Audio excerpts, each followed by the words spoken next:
About a month ago, I decided to dig a Minecraft dirt block in real life, and clearly all of you were pretty big fans of that. Today, I'm aiming to bring another element of Minecraft into our world, and this one is going to be insanely cool. Let me tell you the story of how I crafted a Minecraft Trident in real life.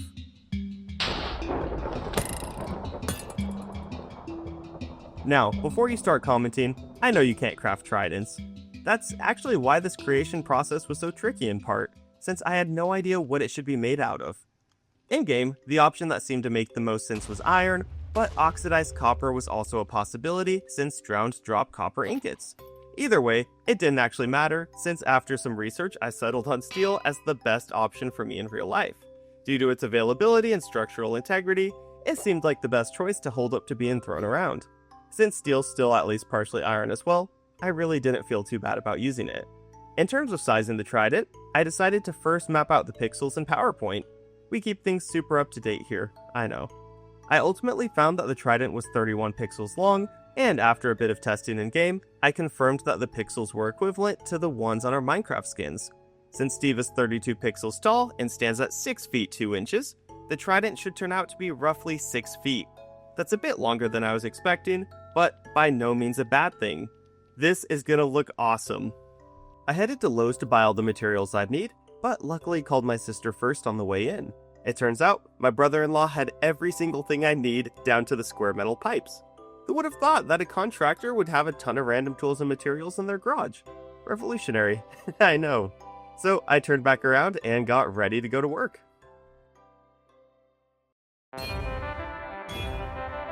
Now that we've got our plans and materials, let's get to work.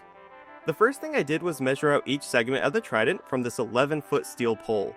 The two shortest segments were about 4.5 inches, the two medium ones were close to 9 inches, and the central staff itself was exactly 6 feet.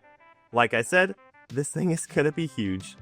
Having never cut steel before, I braced myself for the sparks, and honestly, it was much better than expected. Sure, I still had some hot shreds hitting my supporting hand, but overall, things went super smooth, and after a few chops, we were good to go.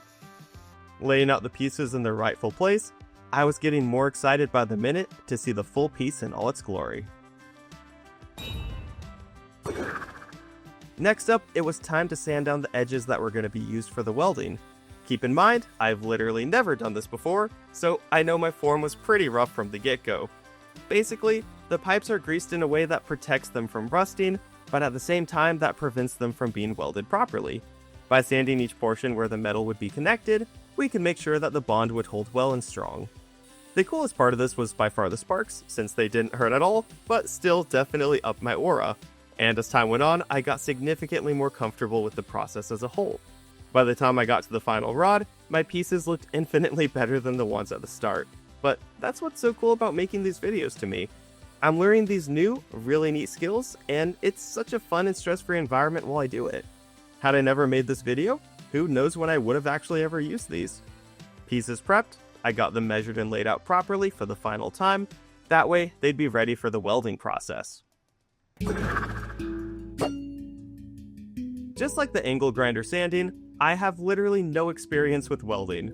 Rather than being intimidated though, I was again super pumped to learn a new skill, especially one that looks so sick. Safety equipment on, I went ahead and got to work with my first bridge. It wasn't pretty, like at all, but it was mine and I was proud of it. From there, it just got better and better each time, with the process getting more familiar to me.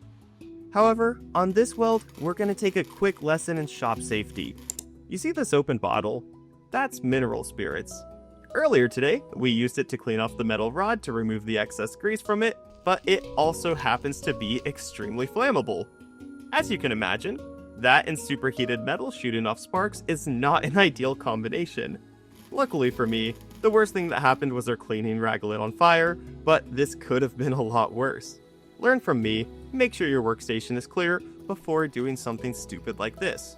Continuing on, I just kept moving around the trident, spot welding each corner until I'd fully covered the front side. A bit of sanding later, and it was looking great. So we flipped it over and did the same to the back. I may have gotten a little bit too cocky and started speeding through these a little too fast, but as a whole, I was just feeling a ton of fulfillment from doing this. The satisfaction of trying and succeeding at something new can honestly never be overstated. Finishing off the back, we did a bit more spot welding and it was ready. In just a couple hours, this metal rod had been transformed from just a piece of junk to a QB weapon of mass destruction. Now, we've just got one final step: painting. I had debated between hand painting with acrylic or spray painting for a while, but ultimately I opted for spray painting. While I'd have to sacrifice a few of the unique color shades, the durability and convenience seemed worth it to me. I headed to Lowe's again, got basically the exact same parking spot as last time, and headed inside. There was a lot to choose from here, but ultimately I decided on these two colors as my main ones: Rolling Surf for the darker shades and Beach Glass for the lighter shades. For the actual tips of the prongs, I grabbed Clamshell and we were set. Regardless of how accurate the colors were, you can't deny they at least all had oceany names. Once back home, I got to work recoloring my plans in PowerPoint, so I decided to make 2, 5, and 6, which were the brighter shades, into Beach Glass, while number 1 became Rolling Surf. Anything 3 and 4 I just left as the actual metal, since I wanted the fact that it was steel to still show through. I didn't want it fully painted in a way that would make people think it was just wood or plastic, since that would be lame. Finally, I made the prongs all clamshell, and it looked great. Sure, it's not perfect, but in the grand scheme of blue-green spray paint options, it's pretty close all things considered. Plans complete, it was time to start the insanely tedious process of masking taping it up for each layer.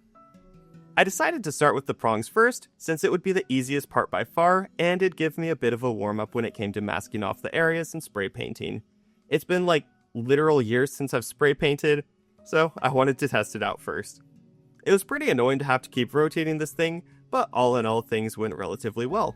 The only issue I ran into was with my own doing, my hair, since I have a lot of it and it ends up on the floor. That means that a ton of the time while I was taping, it was getting in there, so I had to keep pulling it out so it wouldn't interfere with the spray paint. Moving forward though, I'll have to make sure there's something on the floor to protect the Trident from that. Ready to go though, I headed outside and started painting. Seeing the colors come to life on the Trident was genuinely such a cool and surreal experience. We were almost there. Coming back inside, I removed the tape and prepped for the Rolling Surf to be applied. It was pretty tedious to measure each segment, especially blocking off the pixels at the top, but we got it done and painted as well. Finally, we had one last segment to do, so let's get this tape off and apply the new layer so the beach glass is good to go. One more spraying session, and we were finished. Let's see the final reveal. Coming in at 6 feet long and 10.5 pounds, this thing is an absolute beast. In order to actually prove that though, it's time to put it to the test.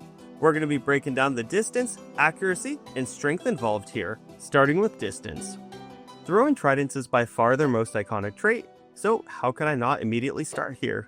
Going into my own world, I decided to test how far Steve's maximum throwing distance was. With a few tries at different angles, I managed a maximum of 84 meters or 275 feet. Let's see how I do in the real world. To make sure I stayed consistent, I brought in a new friend to keep me in check. I'm aiming to stay within his arms for every single throw.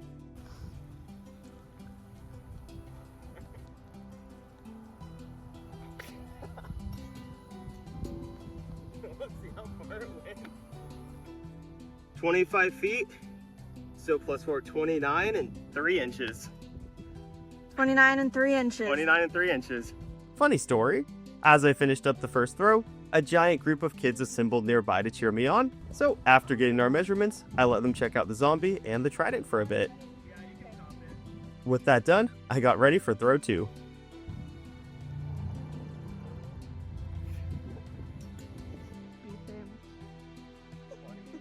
That's exactly 4 feet, so 29, a little less than last time actually. Okay.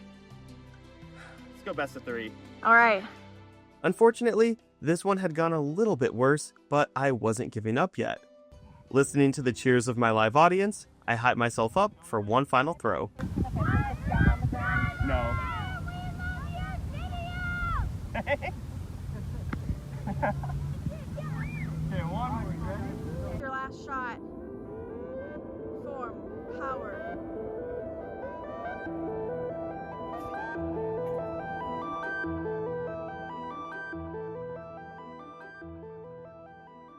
In total, my highest score was 31 feet and 5 inches, which equals roughly 9.5 blocks. A bit pathetic by Steve's standards, but more than enough to make me happy. Let's move on to accuracy. To test our accuracy, we'll be seeing how well I can target different parts of the zombie from 15 feet away. Explain yourself. Why is 15 feet? Say 15 feet because that's half my max. Okay. You can do with that what you will. Alright. How are you feeling about this? About your role?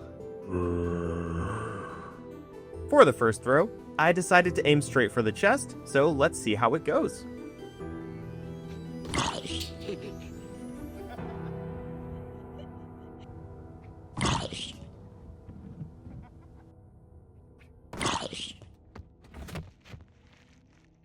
Okay, we may have hit the arm there, but it still went down. For throw 2, we'll target the chest again.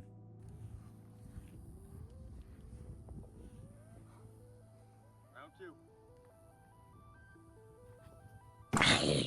Oh, that was a good hit. That was clean. Oh, that was a good hit.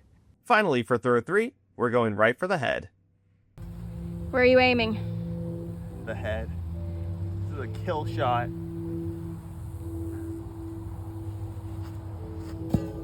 Third try. Definitely. Headshot. Yeah! Yeah! All in all, that went relatively well. Let's go ahead and move on to strength. It's finally time to see how much damage we can do. A classic Trident hit deals 4.5 hearts of damage, and while I can't quite measure what that'd look like in real life, we can at least get a good idea of how much damage I could deal out. First, we'll be finishing off our zombie, then going for the creeper melon. I'll be real, there was really no basis for what was occurring here. All of this was just purely me having fun.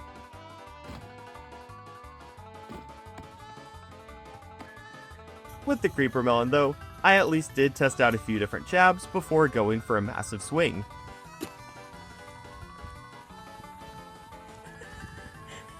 Some watermelon in the Trident.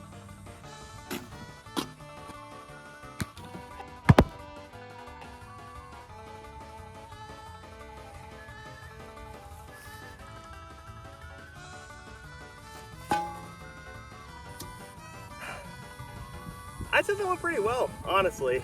Last but not least, I just wanted to have a bit of fun chucking this thing off the nearby hill, because why wouldn't I do that?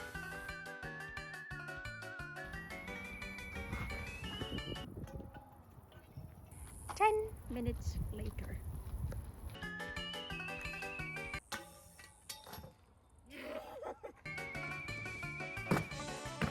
Thank you all so much for watching the video.